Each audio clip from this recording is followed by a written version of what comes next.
Parce que j'adore parler de vos problèmes d'ado, aujourd'hui on va passer à l'épisode 5. Salut YouTube, comment ça va? Je suis très contente de te retrouver pour cet épisode numéro 5 du coup de Ado de Point Vos Problèmes. Tu l'auras compris, ici on parle des problèmes d'ado, on va essayer de mettre en lumière quelles sont les questions qu'on se pose quand on est ado tout simplement. Parce qu'on dirait pas comme ça, enfin si d'ailleurs on dirait vraiment, mais il y en a certains qui oublient carrément quelles sont les problématiques des adolescents et mamie Nadia est évidemment là pour s'en souvenir. C'est la raison pour laquelle je vous ai demandé à toutes et à tous sur Instagram de venir me poser vos questions du coup par rapport à l'adolescence, que ce soit sur l'amour, sur l'amitié, sur l'évolution de tes petites histoires avec ton mec ou ta meuf, que ça parle de tes cours, de ton avenir, de tes parents, on va tout passer en revue. Alors j'ai envie de te dire, c'est parti. Alors on rentre dans le vif du sujet avec Alphonse qui nous pose une question sexo, n'est-ce pas? Et je suis absolument convaincue d'avoir déjà répondu à cette question précisément, peut-être dans un problexo, je sais plus. Mais si j'ai de nouveau cette même question, c'est sans doute que vous êtes nombreux à vous la poser. Donc je te lis l'histoire d'Alphonse qui est un peu croustillante, c'est vrai. Coucou Nad. Tout d'abord, je trouve ta cause très noble de vouloir changer les mentalités pour nous faire évoluer. Je suis Alphonse. Ok, merci Alphonse et yo Alphonse. Je voulais te demander, est-ce que c'est normal ou pas, est-ce que c'est même courant ou pas que quand je bande, mon pénis tord vers la gauche? Je suis assez gênée donc je voulais savoir si ça pouvait gêner ma vie sexuelle. Après je te vois venir en me disant que personne n'est parfait, qu'il faut s'accepter, etc. Mais je te promets que même en rigolant et en y prenant un point de vue différent, je n'arrive pas du tout à me sentir bien et que c'est un réel complexe pour moi. C'est la raison pour laquelle je ne rigolerai pas de toute façon. Aujourd'hui j'ai 15 ans et je me sens très mal pour aborder la suite de ma vie sexuelle. PS je t'adore, #ado. Alors c'est dingue parce que vraiment je suis convaincue d'avoir lu mais littéralement ce même message quoi. Toi qui regardes cette vidéo, si tu vois de quelle vidéo je parle, je t'en prie, donne-la moi dans les commentaires s'il te plaît que je compare parce que ça se trouve c'est littéralement le même message mais d'un compte Instagram différent, je sais pas. Pour en revenir à ton problème mon cher Alphonse, à la grande question, est-ce qu'il est normal que mon pénis torde vers la gauche, vers la droite, vers le haut ou vers le bas? La réponse est oui. Prenons l'exemple d'un garçon tout à fait normal. Tous les matins quand il met son caleçon, il range sa bite soit vers la droite, soit vers la gauche, soit peut-être vers le haut ou vers le bas, je sais pas, selon les préférences de chacun, mais très souvent c'est soit vers la droite, soit vers la gauche. Et il se trouve que comme tout bon corps humain, quand tu habitues ton corps à quelque chose, c'est-à-dire si tu mets toujours ta bite vers la gauche dans ton caleçon ou si tu la mets toujours vers la droite, et au bout d'un moment, quand tu bandes, oui effectivement ça tourne vers la droite ou ça tourne vers la gauche. C'est tout ce qu'il y a de plus normal. Et voici l'exemple que j'avais donné déjà dans cette précédente vidéo où j'avais répondu à exactement la même question. Tu vois ma main, là comme ça tu te dis c'est une main, tout ce qu'il y a de plus normal. On voit que mes doigts, hop, celui-là il part vers là. Pourquoi? Parce que tout simplement quand je tiens un crayon, le crayon il appuie par là et du coup comme il appuie par là, ça fait pencher mon, sans idée de faire un fuck bien sûr, mais ça fait pencher mon doigt vers la gauche et voilà. Donc est-ce que c'est normal Alphonse? Oui, c'est complètement normal. Est-ce que ça va gêner ta vie sexuelle? C'est une autre question, je te rassure, étant donné que c'est tout à fait normal et qu'il y a beaucoup d'autres garçons qui ont ce problème entre guillemets. Déjà il faut surtout pas que ça te complexe parce que vraiment on s'en fout et d'autant plus que ça ne va évidemment pas déranger ta vie sexuelle. La bonne nouvelle c'est que un vagin ou des fesses c'est suffisamment moelleux pour accepter que ta bite ne soit pas tout à fait droite et un petit peu sur la gauche ou sur la droite. Donc ne t'inquiète pas Alphonse, que ce soit pour une fellation, que ce soit pour une pénétration vaginale, que ce soit pour une pénétration sodomiale, dans tous les cas Alphonse, ça ne gênera pas ta vie sexuelle, sois-en sûr et certain. Et il faut surtout pas que ça te complexe non plus parce que c'est juste normal. J'ai jamais eu particulièrement cette question mais c'est comme si une nana venait me voir en me disant ah Nadia, est-ce que c'est normal que j'ai un sein plus gros que l'autre? Oui, c'est tout à fait normal. Et effectivement, tu me l'as dit dans ton message, je te vois venir à 10 000, on est des êtres humains, on est imparfaits. Effectivement, on est imparfaits. Mais toi, mon Alphonse, c'est même pas une question de est-ce que t'es parfait ou pas, c'est juste que c'est normal. Si tu ranges tous les jours ta bite vers la gauche, c'est normal que ta bite tourne vers la gauche et vice versa. Donc, no stress, Alphonse. Et maintenant qu'on a parlé des bons problèmes de caleçon, on passe à l'histoire suivante. Oh waouh, on enchaîne avec une histoire non seulement ultra croustillante comme j'aime bien dire, mais en plus très profonde et qui touche à tellement de sujets qui touchent l'adolescence. On va parler de Gertrude, on va parler de nude, on va parler de tromperie, on va parler de snap, enfin bref.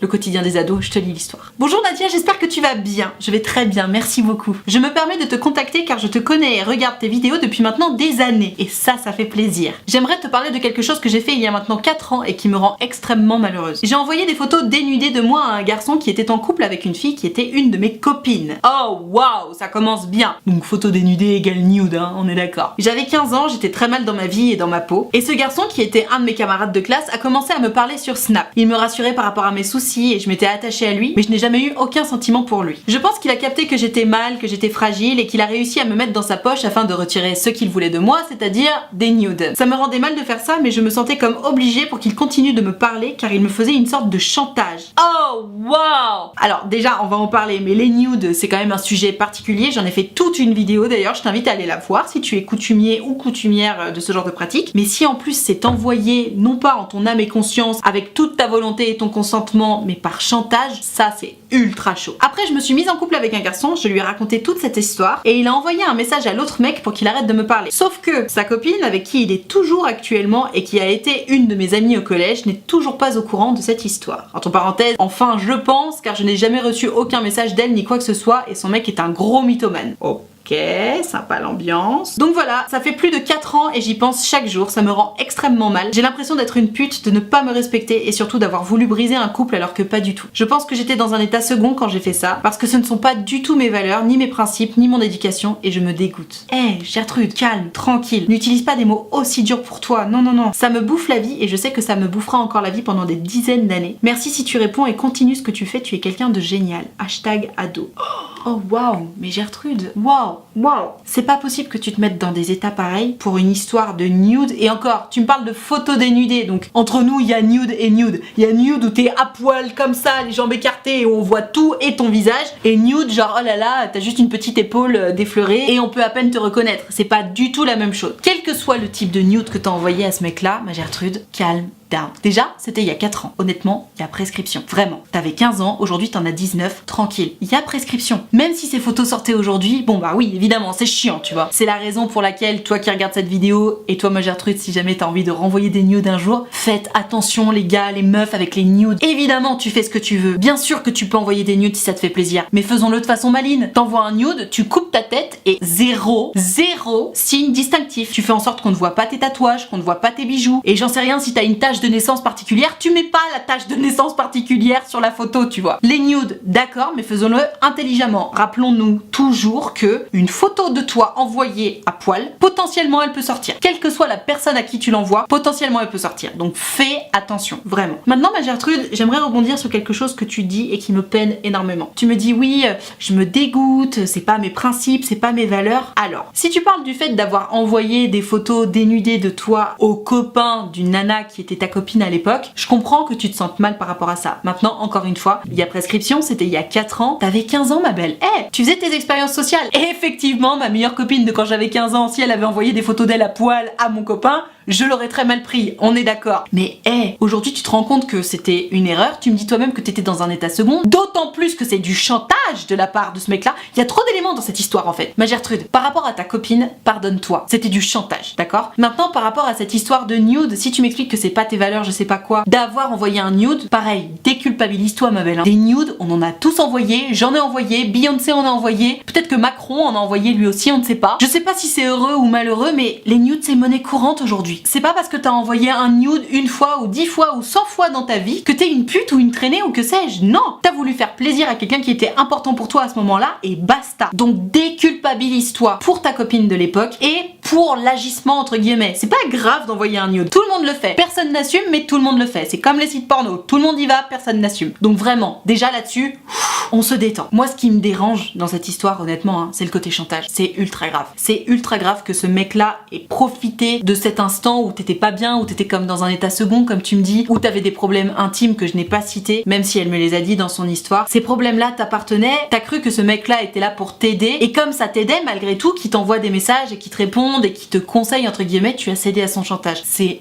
ultra grave. Si tu voulais, tu pourrais porter plainte contre ce mec-là et il aurait des sérieux ennuis, tu vois. Donc, ma Gertrude, raison de plus pour se déculpabiliser encore. T'étais comme tu dis toi-même dans un état second, t'avais besoin d'aide, t'avais besoin d'attention, ce mec-là était là et puis bon bah voilà, ça s'est fait comme ça. Et tu sais quoi, si sa copine actuelle n'est toujours pas au courant, crois-moi bien qu'elle ne le saura jamais. Parce que de toute façon, c'est pas dans son intérêt à lui, à ce garçon, de lui dire à sa meuf qui t'a demandé des nudes et qui t'a même fait chanter pour en avoir. Donc, Gertrude, je comprends que tu sois choquée émotionnellement par rapport à ça parce que je sais pas si on peut assimiler ça à une agression sexuelle, mais ce mec-là t'a fait du chantage pour que tu lui envoies des nudes. Donc on est sur une forme d'agression. Et toi t'étais fragile à ce moment-là et tu as cédé, mais tu es victime dans cette histoire, Gertrude. Et c'est peut-être plutôt pour ça que ça te hante depuis 4 ans et que tu me dis que ça va te hanter encore pendant des dizaines d'années. C'est parce que tu es victime et que tu ne t'en rends pas compte. Tu as été victime de chantage, tu t'es senti obligée d'envoyer des photos dénudées de toi et tu le vis mal aujourd'hui parce que tu te rends compte que c'est grave ce qui s'est passé. Et vraiment, hein, encore une fois, l'histoire de la copine du collège, on s'en fout. Et l'histoire des principes et des valeurs d'envoyer des nudes, pareil, encore une fois, tout le monde en a envoyé des nudes. Le problème dans cette histoire, c'est qu'on t'a fait chanter. Le problème, c'est qu'on t'a forcé à envoyer des photos de toi à poil, et c'est ça qui est grave. Et honnêtement, si tu le souhaites, tu peux aller porter plainte contre ce garçon. Il n'y a pas prescription encore. Donc si tu as envie, tu peux aller porter plainte. Mais honnêtement, je pense que la chose la plus importante à faire pour toi, c'est d'aller en parler. T'as besoin d'être accompagné psychologiquement par rapport à ça. Tu m'expliques que ça te hante, que tu y penses tous les jours. Parle-en à un professionnel. Parle-en à un psychologue ou à un psychiatre. Mais fais-toi accompagner là-dessus parce que tu as besoin. Tu es victime, Gertrude. Tu es victime. Ce n'est pas ta faute. T'étais faible, t'étais fragile à ce moment-là et tu as cédé à du chantage. Donc courage, ma belle, et déculpabilise-toi par pitié parce que c'est pas ta faute.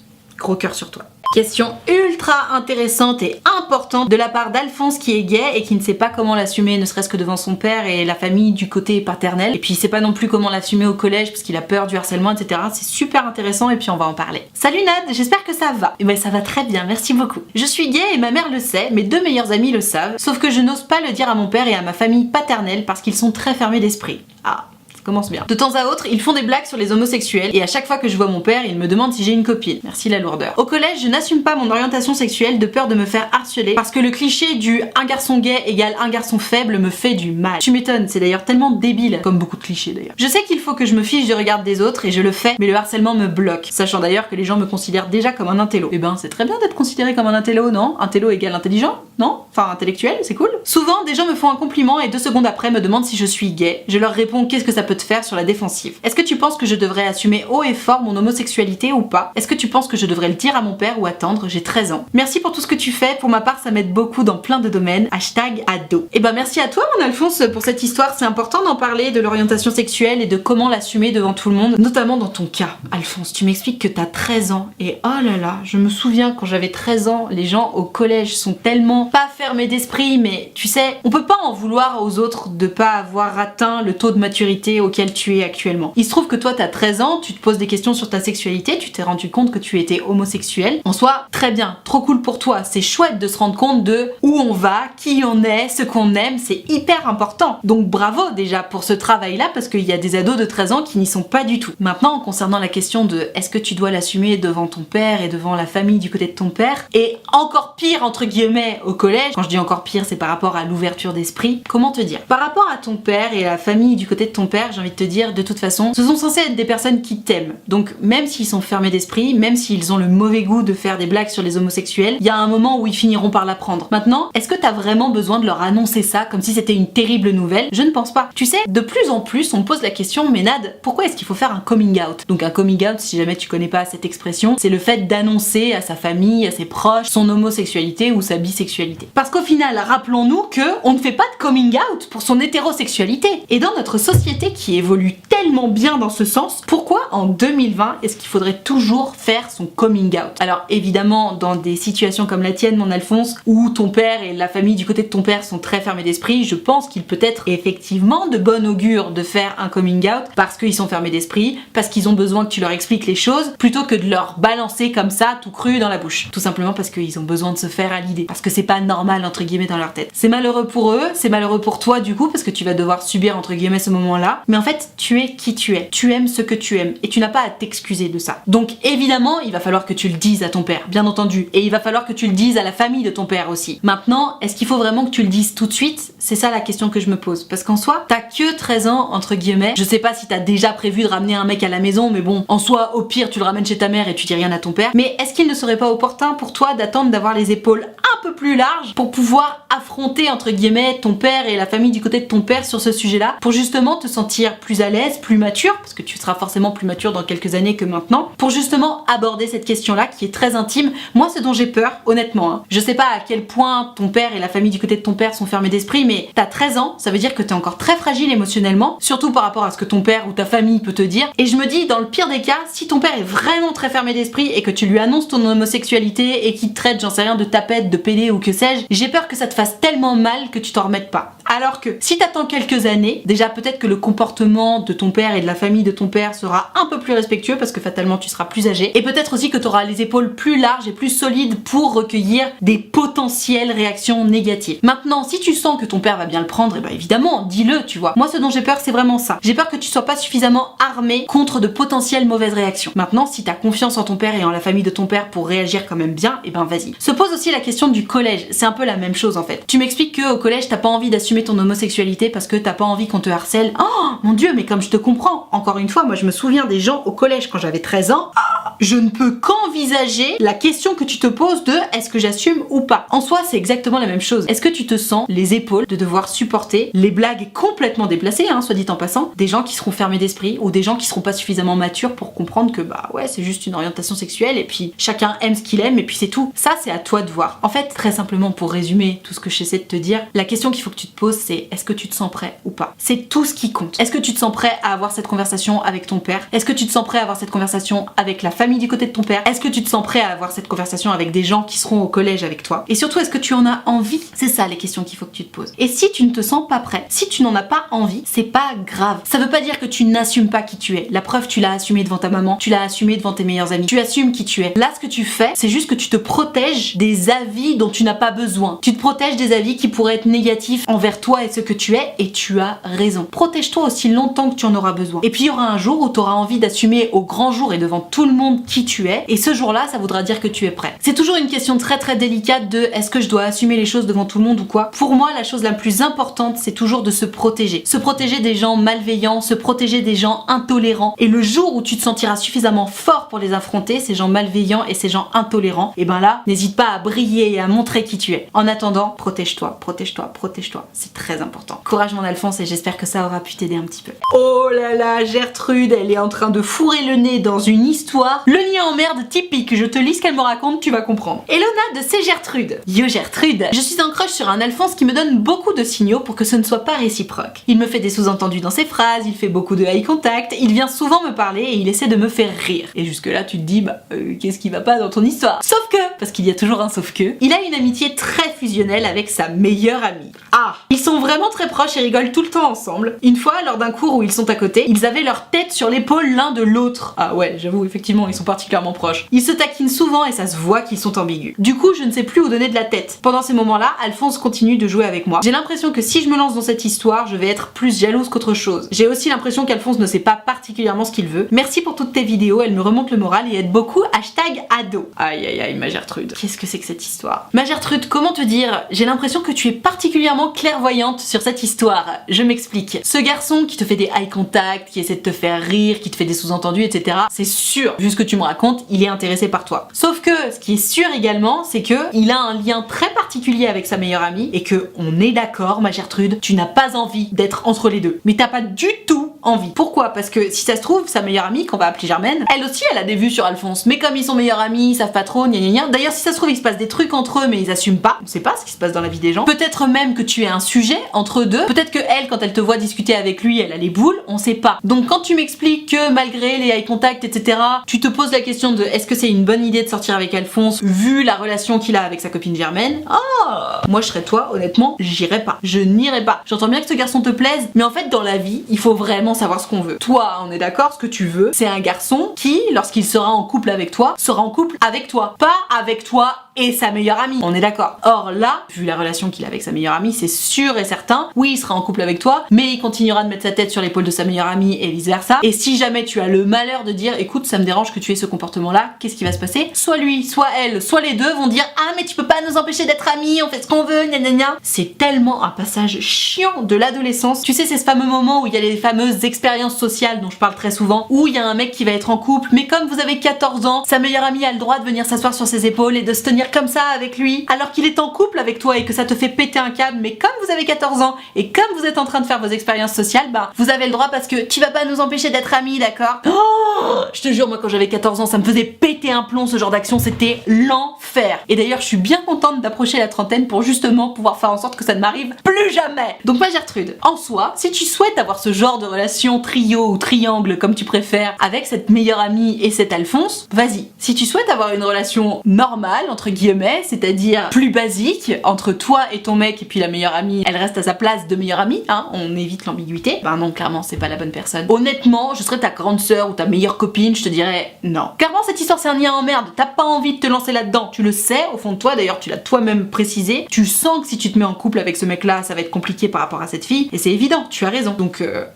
next. Voilà, je vais m'arrêter là pour cette vidéo sur vos problèmes d'ado. J'espère que ça t'a plu, j'espère que ça t'a intéressé, j'espère que ça t'a appris des choses. Écoute, si c'est le cas, n'hésite pas à mettre un pouce bleu. Si tu penses que cette vidéo peut aider quelqu'un, un pote à toi, une cousine, une sœur, j'en sais rien, n'hésite pas à la lui envoyer, ça me fera plaisir. Tu peux t'abonner à cette chaîne YouTube d'ailleurs si t'as envie de pouvoir voir toutes mes prochaines vidéos, parce que j'en fais quand même pas mal. Et si tu aimes les notifications, tu peux cliquer sur la cloche, de cette façon tu auras une notification à chaque fois que je sors une vidéo. Et si tu n'aimes pas les notifications, tu ne cliques pas sur la cloche, tu cliques quand même sur s'abonner parce que ça c'est important. Et alors si jamais tu veux pouvoir participer aux prochaines vidéos comme toutes les Gertrude et les Alphonse de cette vidéo, c'est sur Instagram que ça se passe. En fait, il faut que tu viennes me suivre sur Instagram parce que si tu ne me suis pas, tu ne peux pas voir mes stories. Or, si tu ne vois pas mes stories, tu ne sais pas à quel moment je prépare mes vidéos. Et si tu ne sais pas à quel moment je prépare mes vidéos, tu peux pas savoir à quel moment m'envoyer ton histoire. Donc, je t'invite à venir me suivre, regarder mes stories et m'envoyer ton histoire en message privé au moment opportun. Je t'attends dès à présent sur Instagram et ma boucle d'oreille est revenue dans mon oreille. Et alors, si t'es pas très branché Instagram mais que t'as quand même envie qu'on discute ensemble de ton histoire, de ton problème de cœur ou d'amitié ou de confiance en toi ou que sais-je, mais que ça ne passe pas en vidéo et que ça reste privé juste entre toi et moi, c'est possible. J'ai créé un site internet qui s'appelle utilefutile.fr sur lequel tu peux prendre rendez-vous avec moi. Tu peux choisir de prendre rendez-vous de 20 minutes ou de 45 minutes et tu peux choisir de me raconter tout ça à l'écrit, au téléphone ou en visio selon ce qui te met le plus à l'aise. Pour ma part, j'ai une petite préférence pour le téléphone et la visio parce que c'est vrai qu'on a le temps de se dire quand même plus de choses quand on s'entend. Maintenant, si t'es un peu timide et que tu préfères faire à l'écrit, pas de problème, fais ce qui te met le plus à l'aise. Utilefutile.fr, le lien est dans la barre de description. Je te rappelle également que l'option de souscription payante à ma chaîne YouTube est activée, ce sont les abonnés de diamant, tu dois savoir depuis le temps, qui sont là pour me soutenir. C'est la raison pour laquelle il y a une cotisation de 5 € par mois, ou plus d'ailleurs si tu veux que tu peux.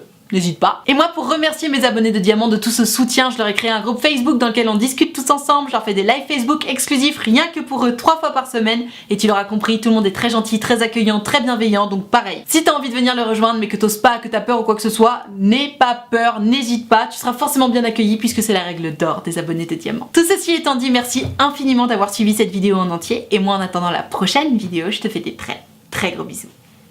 Ciao.